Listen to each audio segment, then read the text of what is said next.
Okay, you guys, today we're going to talk about 10 quotation marks nice guy behaviors that are major red flags.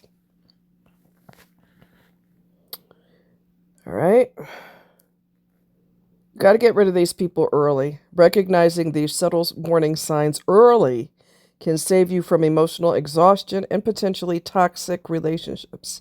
You can't be so lonely in the beginning. Remember, we talked about that? You cannot be so lonely that when somebody starts showing who they really are, you're scared to get rid of them because you've already started bonding and connecting with them.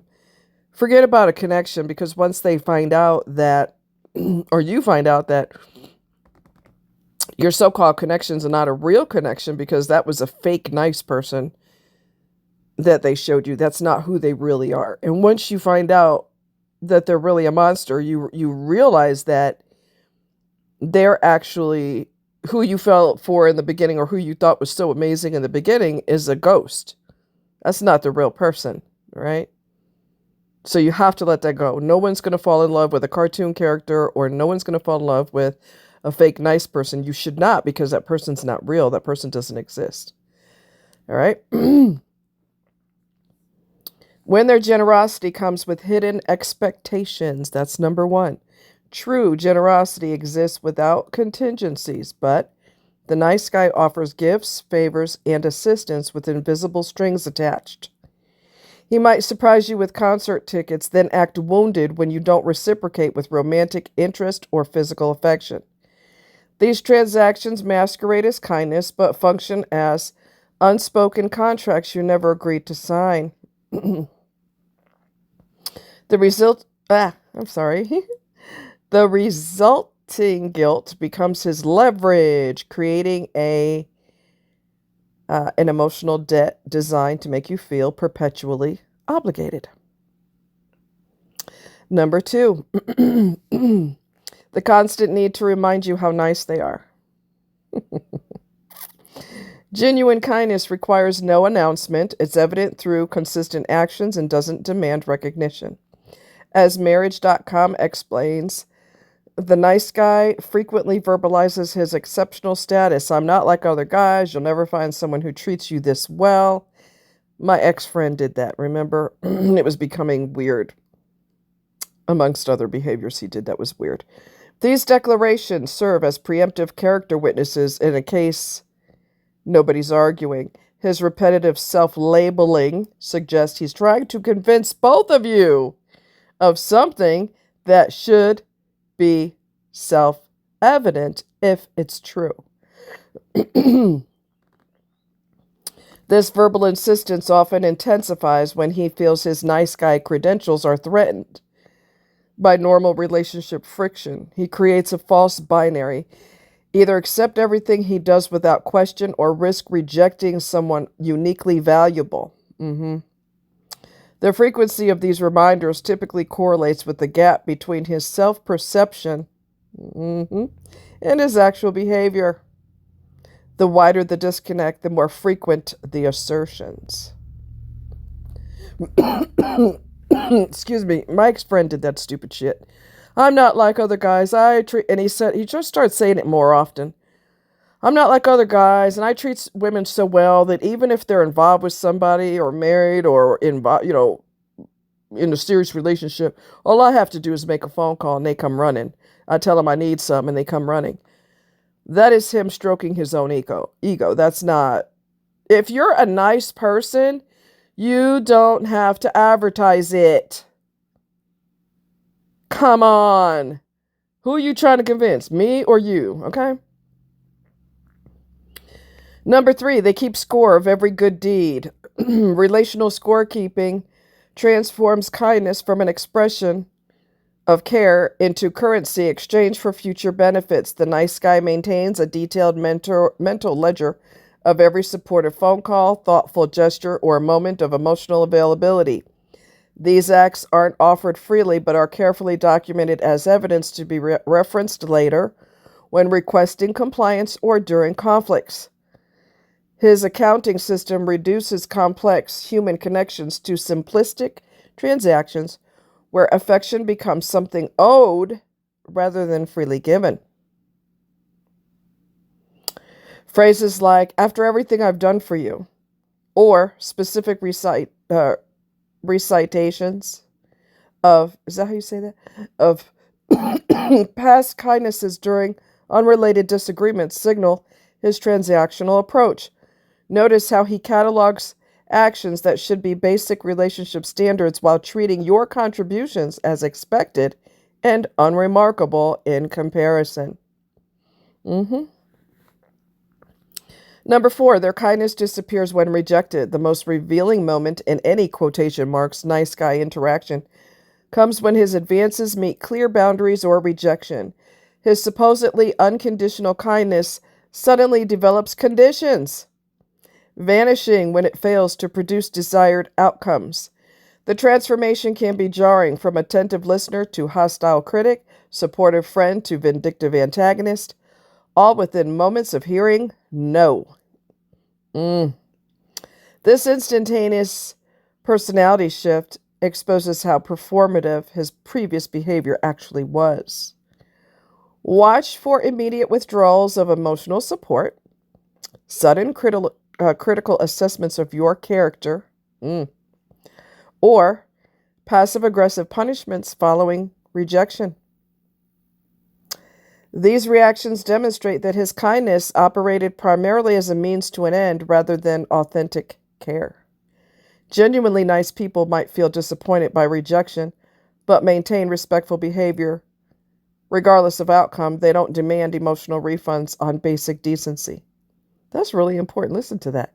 They don't demand emotional refunds on basic decency. Genuinely nice people don't do that, right? Excuse me. They position themselves as different from all other men. Oh my God. I just finished talking about that. I'm such a nice guy. I treat women so well. Sure you do. Anyway, number 5. The nice guy narrative relies heavily on contrasting himself against an imaginary collective of terrible men. Exactly. Exactly. Hi, babe. He constructs elaborate comparisons, highlighting how he listens better, respects more, which is laughable, right? Or shows greater sensitivity than this hypothetical awful majority.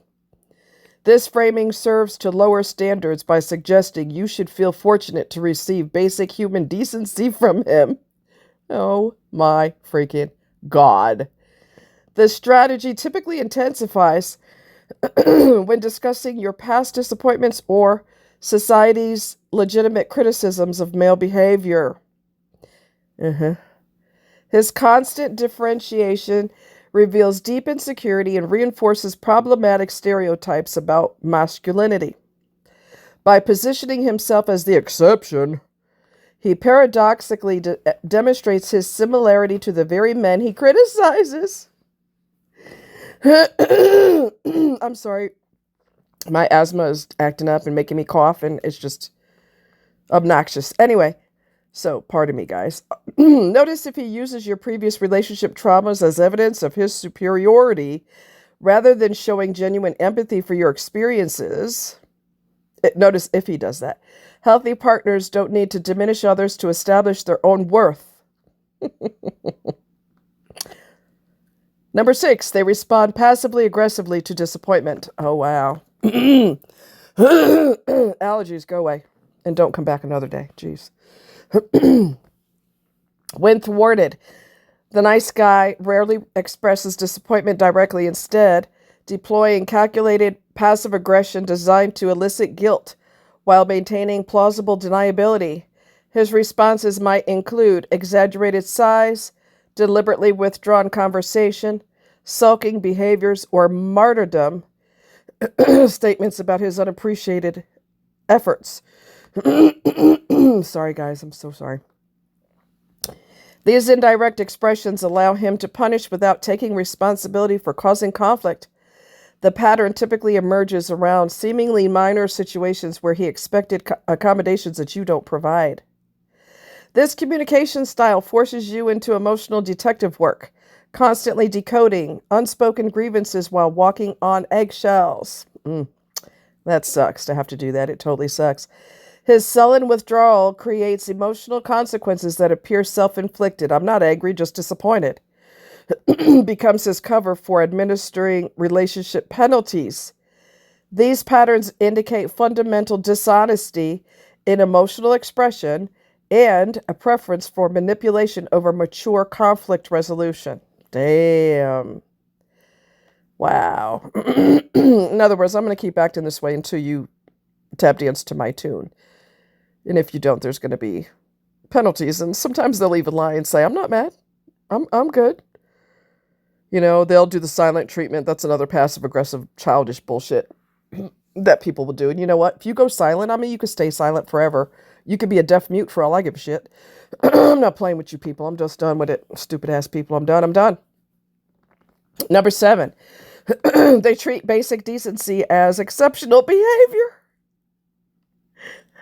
Oh, God. My friend's name should be in this article. My ex-friend, my bad. My ex-friend's name should be in this article. Damn, that's funny. Wow. I'm such a nice guy. Because I didn't try to get your legs open the first night. I'm going to do it the second or third night, but at least I'm a gentleman, a perfect angel. I didn't try to screw you the first night.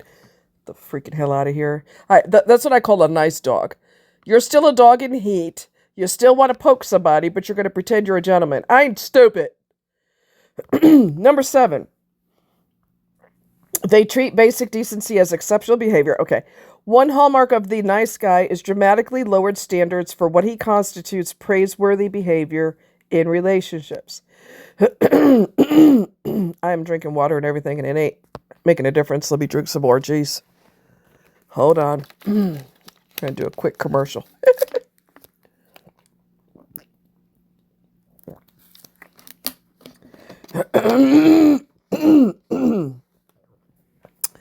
The devil don't want me talking about it today, but I don't care. I'll do it in sign language. Play with me if you want to.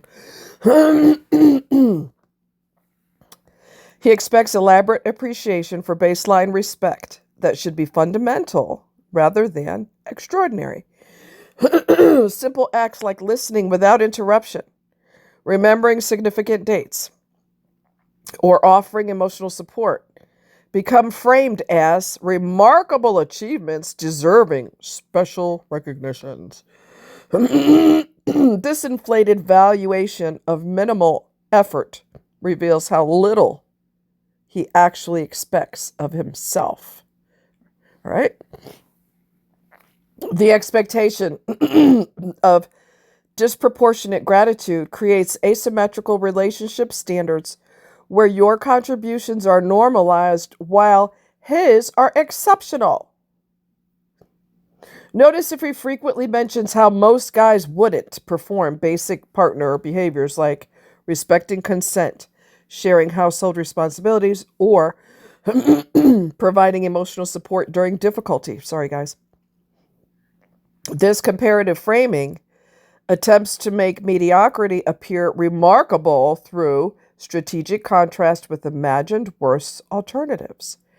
Let me say something about that too. These are the types of people, my ex-friend and a lot of people who are toxic. I call them pufferfish. Okay, what does a pufferfish do to protect himself in the wild? He literally blows himself up so he looks a lot bigger so that a predator, will not attack him as prey. So he just blows himself up to be intimidating or to see how great I am. Look how big I am. Look how strong I am. Look how tough I am. And if you have to do all that, are you really? Because it seems like, I'm sorry, guys. I need new lungs. Amongst other things. Freaking this time of year. Ugh. But I have these issues even in the winter. It sucks. You'd think I get a break in the winter from allergies? Nah, it doesn't work like that. Okay, number 8. They subtly undermine your relationships with others. Uh-huh. Oh my God. Like I said, his name is his picture and name are the only thing missing in this article. The nice guy often works to isolate you through subtle criticism of your support network, disguised as protective concern. His commentary tends to emphasize negative interpretations of your friends' intentions or highlight perceived slights they've committed against you. These observations are framed as uniquely perceptive insights rather than manipulative attempts to create distance between you and potential allies. His quote-unquote protectiveness conveniently eliminates voices that might question his behavior. God, I'm sorry, guys. Apparently, I'm trying to croak or something. I don't know. And if I do, I love y'all and come visit my gravesite. Anyway, this isolation strategy typically accelerates when someone expresses legitimate concerns about their treatment of you. He'll work to discredit these perspectives by questioning motivations, suggesting jealousy, misunderstanding, or malicious intent, rather than addressing the substantive concerns raised. Notice if he consistently positions himself as uniquely understanding compared to everyone else in your life. See if he does that, okay? Genuine partners encourage healthy outside relationships rather than monopolizing your emotional landscape. Damn! That is the truth, okay? Another thing that Narky McNarkerson did, the one I got rid of, that I've known since I was 18 years old. He's a family friend. He's tight, real buddies with my besties, with my uncle and all this other.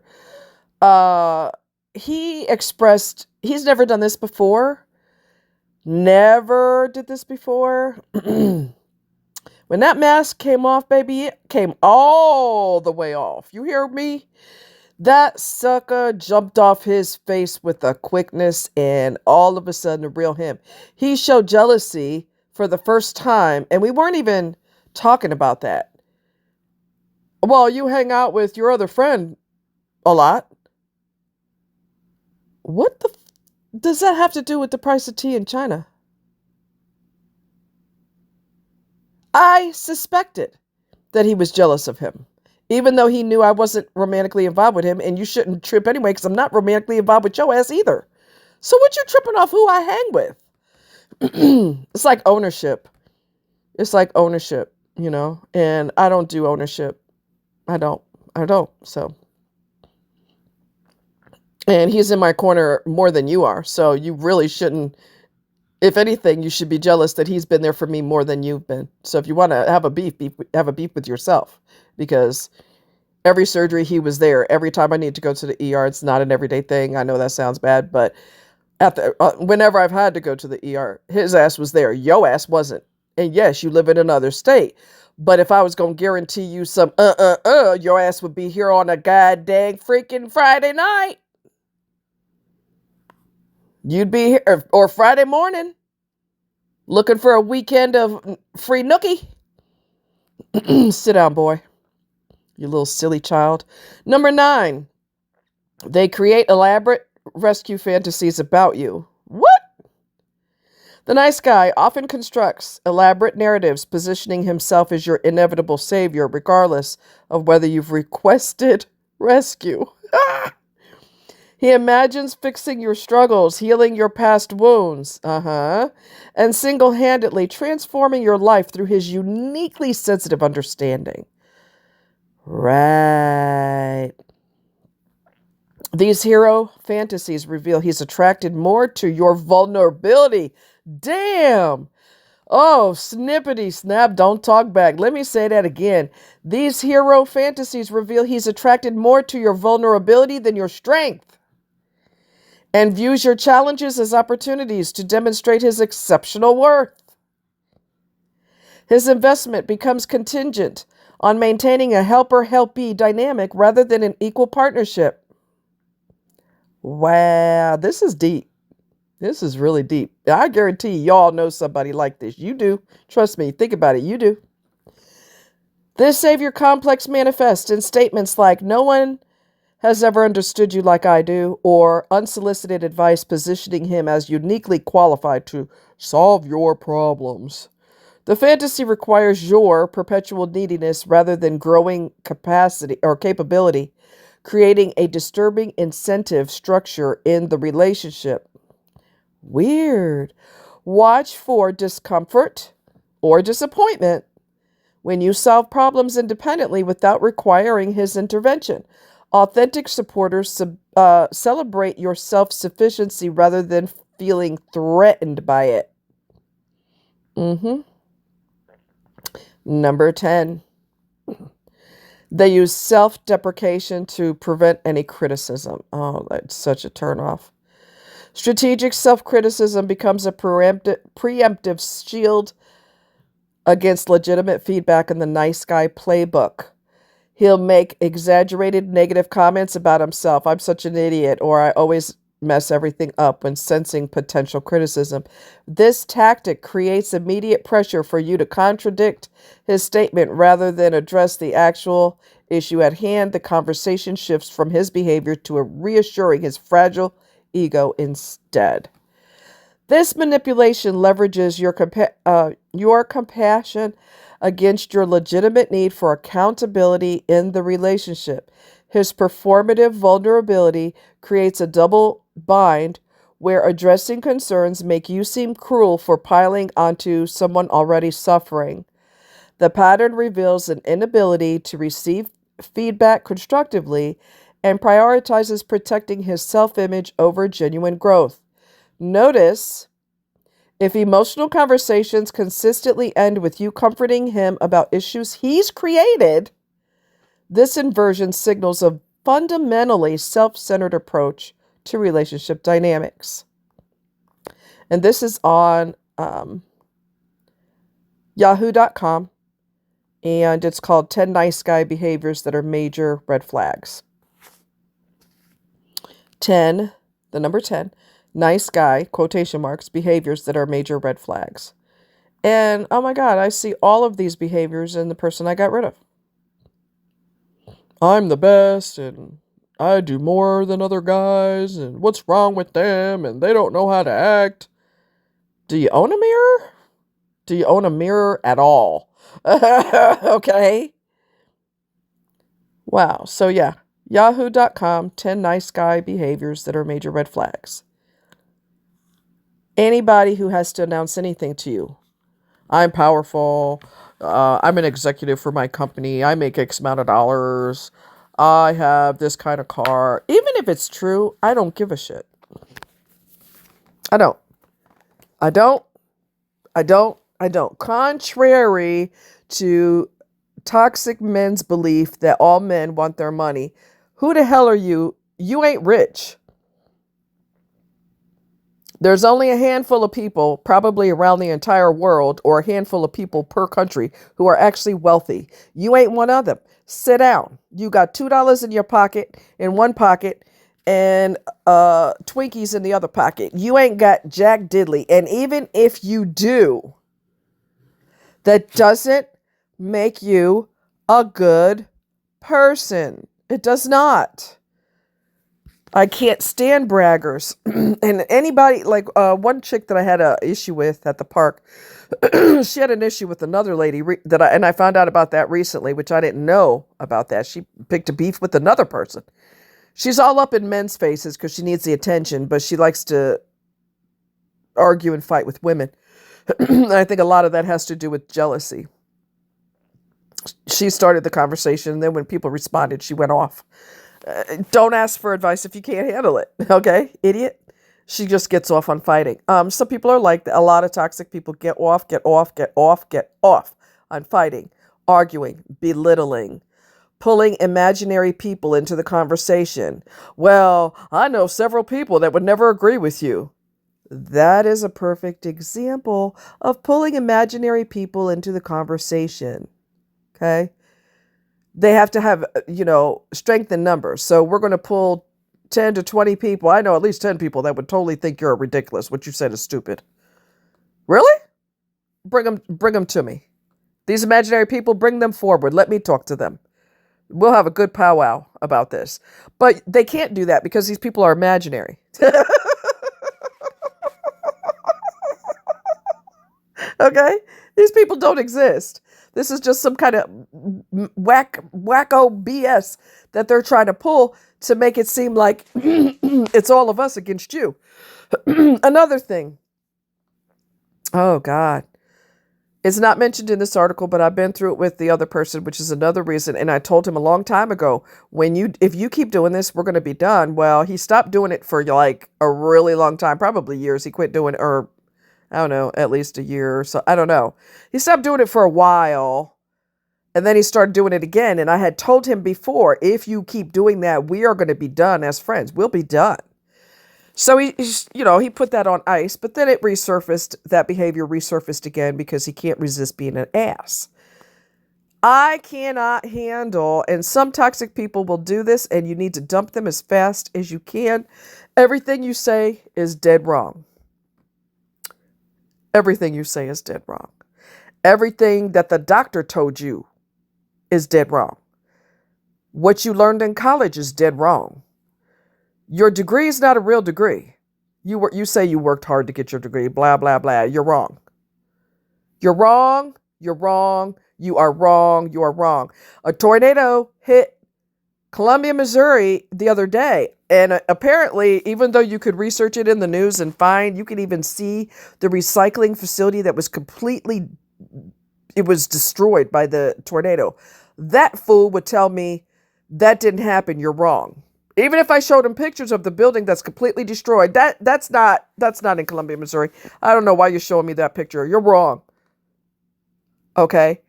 There were 2 separate Walmarts in this area, and this is just an example of how toxic and jacked up people are.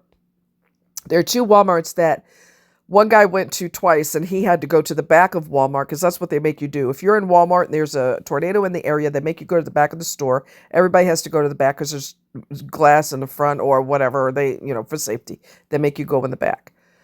And he went to 2 different Walmarts that day, and they both made, separately, they made him go in the back of the store because it was dangerous.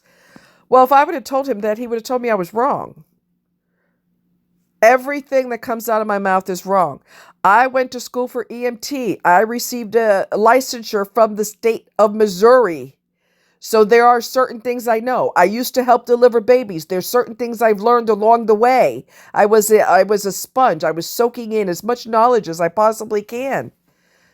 But I'm wrong. I have a licensure. He does not. He's a freaking, what? What do you call this? Chauffeur. And his knowledge, I think he graduated high school. I'm not sure. I have more knowledge than him. I'm not trying to brag. It's a fact. It's a fact. Okay? But anything that I would say regarding what I learned is wrong. I'm wrong. I'm wrong. I'm wrong. I'm wrong. I'm wrong. If I tell you that I'm light-skinned, might be a little bit darker than Halle Berry, I'm wrong. Okay? I'm wrong. I know nothing. I'm a big freaking ball of wrongness.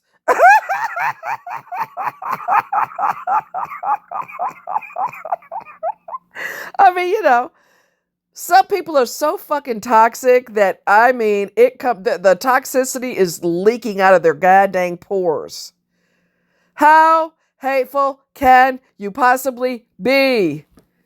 How many people are going to want to be tight with you knowing that everything that comes out of their mouth when you get into your little narcissistic spell, okay? How many people want to connect with you and have conversation with you when everything they say is wrong because you're acting like a psycho right now because you can't fucking help it because your brain is twisted and dysfunctional and demented?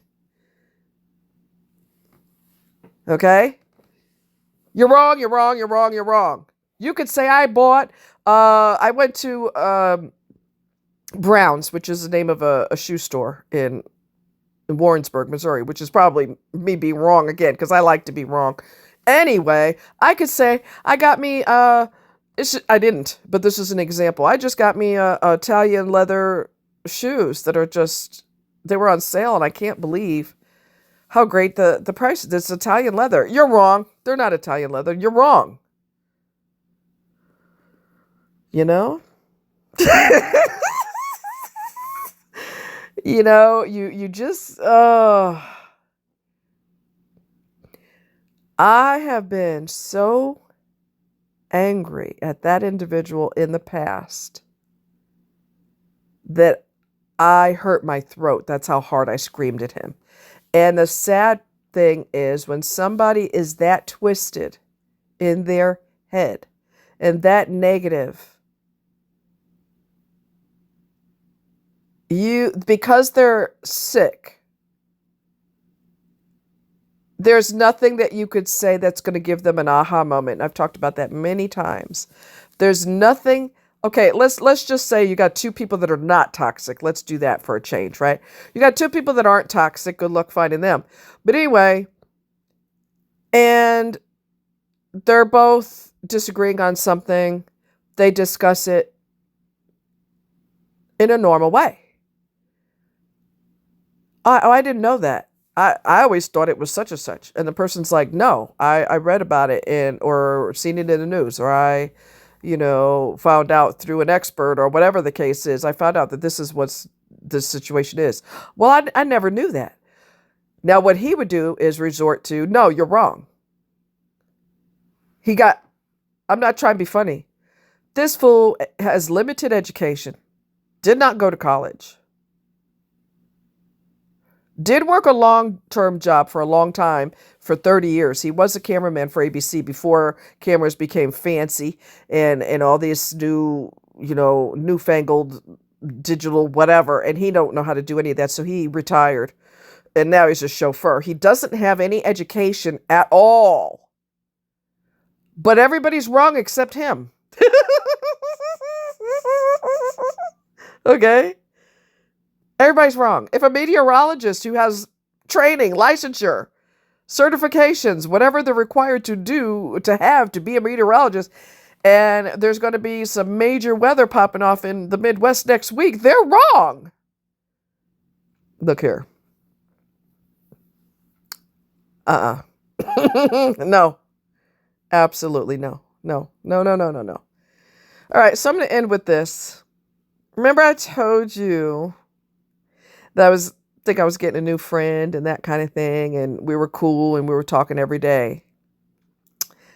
Well, unfortunately, I do not see that going anywhere. All right? And I will tell you why. Before you say, come on, don't give up, give this person a chance. I do give people chances, and that's where the problem comes in, because they think I'm a goddamn sucker. Okay? Anyway.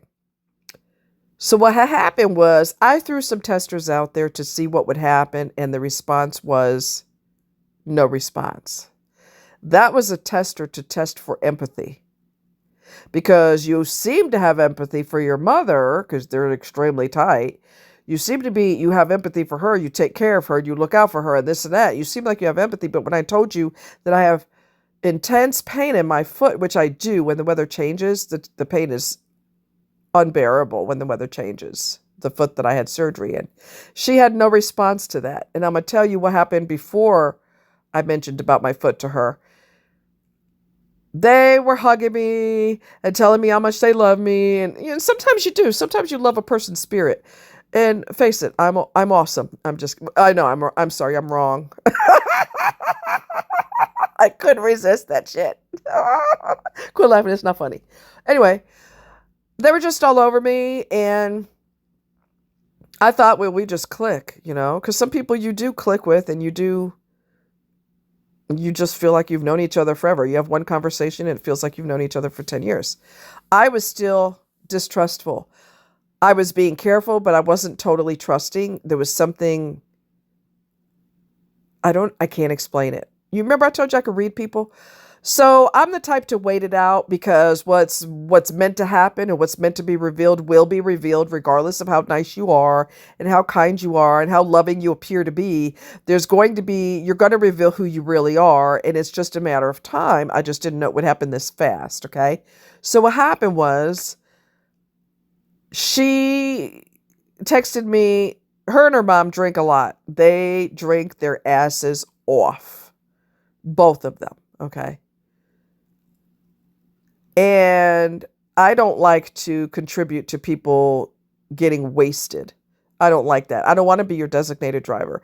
If you are an adult and you insist on drinking gallons and gallons and endless gallons of alcohol, then you need to pay for an Uber. I don't want to contribute to your alcoholism. I don't. I don't. Functional or not, I don't. I don't want to contribute to that. Now, don't get me wrong. If I had a bunch, let's say I worked with a bunch of people, which, you know, that's never happened before, but we're just going to pretend that that's the case. I got a bunch of people that are going to get wasted. They're going to go party so-and-so's birthday, and, they're going to, whatever night it is, they're going to go that Friday night. Everybody's going to go to the bar, and they're all worried about, or a couple of them are worried about, well, I plan on drinking my ass off, but I don't want to drive drunk. If I'm cool with you and I like you and we get along with each other, I don't mind being the designated driver, but I don't want to owe somebody favors who I just met. We don't even know each other that well yet. And you up here wanting me, you invited me because you want me to be a designated driver. You don't want me to be there to hang with you. You want me to be a designated driver so that I could contribute to you getting smashed.